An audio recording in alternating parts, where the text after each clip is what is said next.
adalah organ penglihatan. Mata mendeteksi cahaya dan mengubahnya menjadi impuls elektrokimia pada sel saraf. Pada organisme yang lebih tinggi, mata adalah sistem optik kompleks yang mengumpulkan cahaya dari lingkungan sekitarnya, mengatur intensitasnya melalui diagrama, memfokuskan melalui penyesuaian lensa untuk membentuk sebuah gambar, mengkonversi gambar tersebut menjadi satu hitungan sinyal listrik, dan mentransmisikan sinyal-sinyal ke otak melalui jalur saraf kompleks yang menghubungkan mata melalui saraf optik menuju korteks visual dan area lain dari otak. Fungsi mata. Mata memiliki beberapa fungsi, yaitu pertama, mata sebagai alat komunikasi. Mulut memang merupakan anggota tubuh yang fungsinya paling penting dalam hal komunikasi. Namun mata dapat menjadi alat untuk meyakinkan lawan bicara kita. Mata juga dapat digunakan sebagai alat dalam menyampaikan kode atau isyarat sebuah tindakan. Biasanya mata merupakan sebuah cerminan cara berkomunikasi kita. Kedua, mata sebagai alat penglihatan. Ini merupakan fungsi utama pada mata, yakni sebagai indera penglihatan. Mata umumnya digunakan untuk melihat objek yang jauh dan dekat atau melihat kondisi di sekitar. Cara kerja mata cukup kompleks. Setiap bagian dari mata memiliki peranannya masing-masing untuk menghasilkan sebuah visual yang biasanya kita lihat. Mata hanya bisa melihat objek yang terkena pantulan cahaya. Mata sebagai penjaga keseimbangan. Ternyata mata termaksud ke dalam sistem vestibular, yaitu sistem keseimbangan tubuh. Sistem tersebut yang membuat kita dapat berdiri dengan tegak. Kita melihat menggunakan mata, kita akan mendapatkan informasi secara visual sehingga otak akan mempersiapkan tindakan yang harus dilakukan oleh tubuh. Sistem vestibular ini juga ada pada organ telinga. Keempat, mata sebagai alat mempelajari berbagai hal. Mata merupakan indera pertama yang akan merespon dan menerima informasi. Ketika menggunakan mata, kita bisa mempelajari banyak hal, baik itu melalui peristiwa secara langsung maupun membacanya dari buku. Saat informasi sudah diterima oleh otak, maka kita dapat menggunakan informasi tersebut untuk rutinitas hidup sehari-hari. 5. Mata sebagai kamera pengawas. Melihat dapat membuat kita menjadi lebih awas dan waspada dengan kondisi yang ada di sekitar. Kita dapat menghindari sesuatu yang berbahaya karena mata menjalankan tugasnya sebagai indera penglihatan terlebih dahulu. Bagian-bagian mata beserta fungsinya. Mata terdiri dari dua bagian, yaitu mata bagian dalam dan mata bagian luar. Bagian dalam mata terdiri dari kornea, iris, pupil, oculus humor, lensa, vitreous humor, sklera, fluid, retina, bintik kuning, saraf optik, dan bintik buta.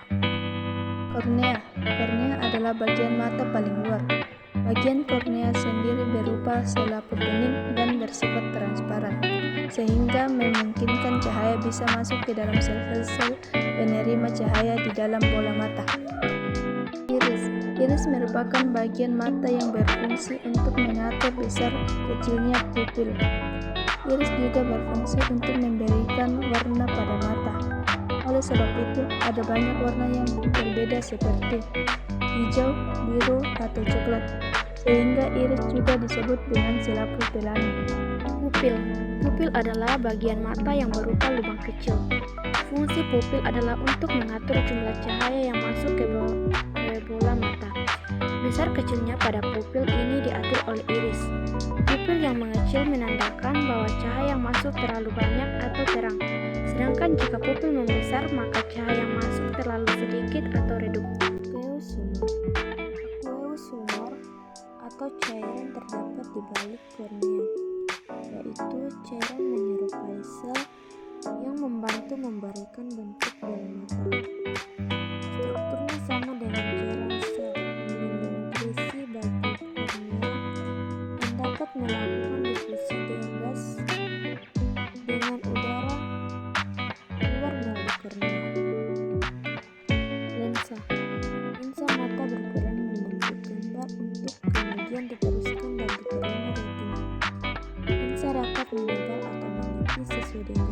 jarak mata dengan objek yang dilihat.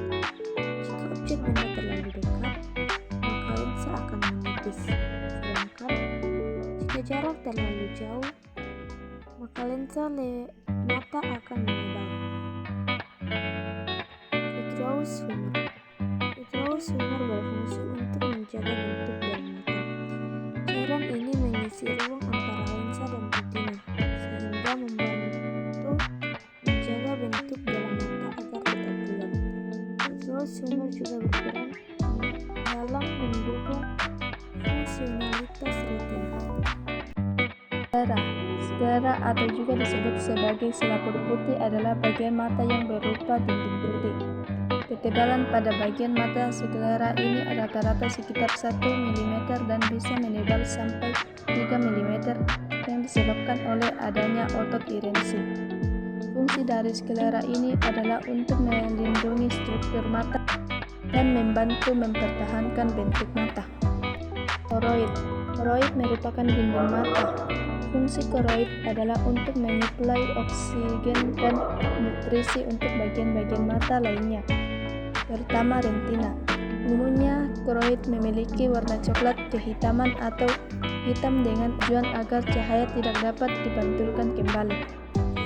Retina atau disebut juga selaput jala merupakan bagian tipis sel yang ada di bagian belakang bola mata. Fungsi retina adalah untuk menangkap bayangan yang dibentuk lensa mata untuk selanjutnya diubah menjadi sinyal serap. Bagian retina memiliki 2 sel fotoreseptor, yaitu rod atau sel batang dan kones atau sel kerucut, sehingga retina termasuk bagian mata yang sangat sensitif terhadap cahaya. Bintik kuning. Bintik kuning adalah bagian dari retina yang berfungsi sebagai tempat terbentuknya bayangan yang jelas. Bintik buta. Bintik buta adalah bagian dari retina yang apabila bayangan jauh pada bagian ini, maka bayangan tampak tidak jelas atau kabur. Saraf optik. Saraf optik atau saraf mata berfungsi untuk meneruskan informasi bayangan benda yang diterima retina menuju ke otak. Saraf ini sangat penting untuk dapat menentukan bagaimana suatu bentuk pada suatu objek yang kita lihat. Sehingga jika saraf ini rusak, maka akan mengakibatkan kebutaan mata. Bagian luar mata, yaitu alis mata, kelopak mata, kelenjar air mata, bulu mata. Alis mata merupakan salah satu bagian luar mata yang bisa dengan mudah kita identifikasi. Fungsi dari bulu mata adalah untuk menahan keringat dari atas dahi agar tidak masuk dan mengenai bola mata. Kelopak mata berfungsi untuk menutup sekaligus melindungi dan menjaga dari masuknya benda asing dari luar mata, seperti debu, asap, arsik, ataupun serpihan. Kelopak mata juga penting untuk mengatur jumlah cahaya yang masuk dan menuju mata serta menyapu bola mata dengan cairan. Kelenjar air mata. Fungsi utama dari kelenjar air mata adalah untuk menghasilkan air mata. Hal ini penting untuk membasahi mata dan menjaga mata agar tetap lembab. Selain itu, kelenjar mata juga berguna untuk menyaput atau membersihkan mata dari debu dan membunuh berbagai bibit penyakit di dalam mata.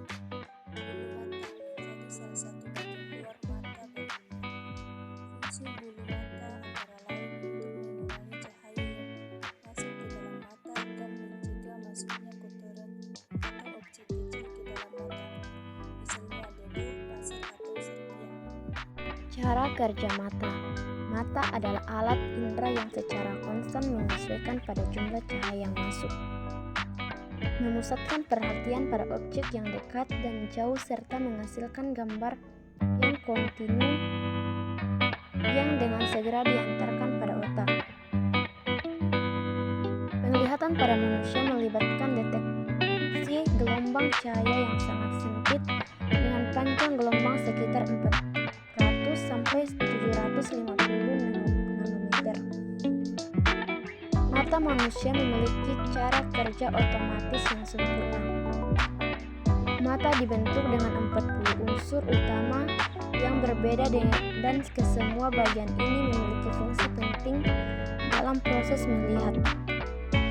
Kerusakan salah satu fungsi bagian saja akan menjadikan mata mustahil dapat melihat. Lapisan tembus cahaya di bagian depan mata adalah kornea. Tepat di belakangnya terdapat iris.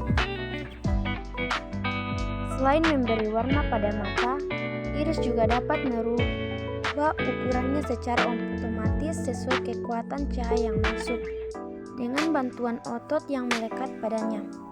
Misalnya, ketika berada di tempat gelap, iris akan membesar untuk memasukkan cahaya sebanyak mungkin. Ketika kekuatan cahaya bertambah, iris akan mengecil untuk mengurangi cahaya yang masuk ke dalam mata. Ketika cahaya mengenai mata, sinyal saraf terbentuk dan dikirim ke otak untuk memberikan pesan tentang keberadaan cahaya dan kekuatan cahaya. Lalu otak mengirim balik sinyal dan memerintahkan sejauh mana otot di sekitar iris harus mengerut.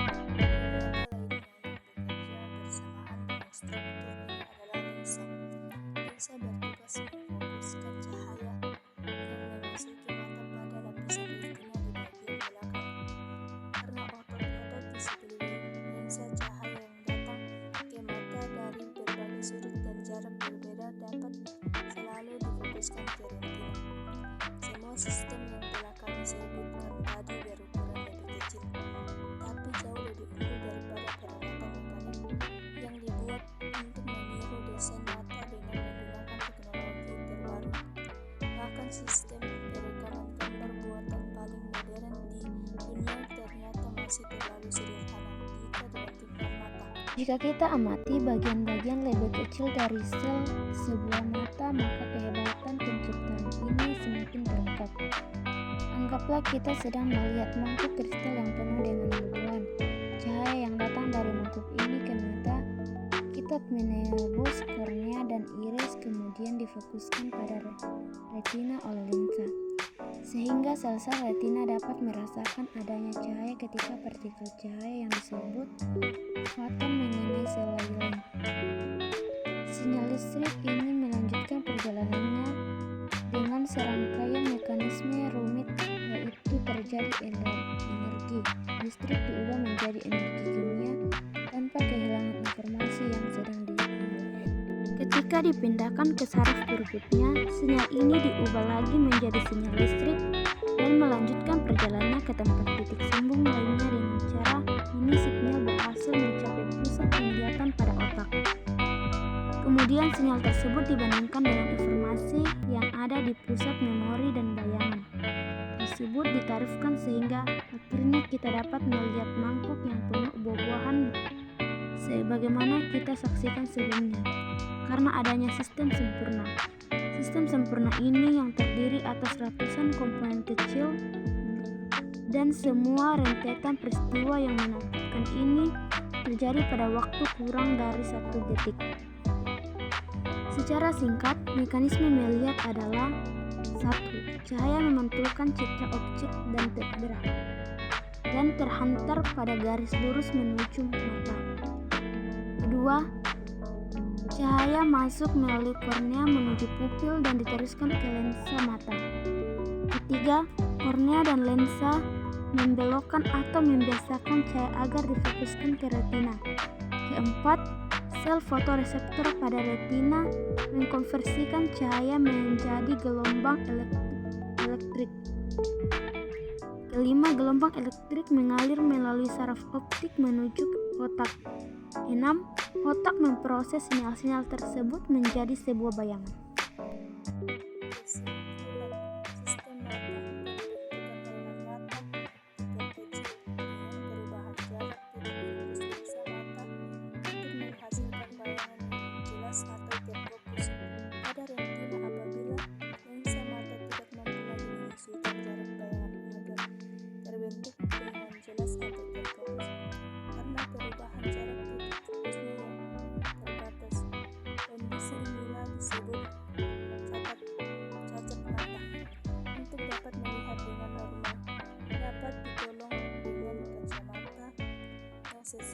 pengguguran lensanya.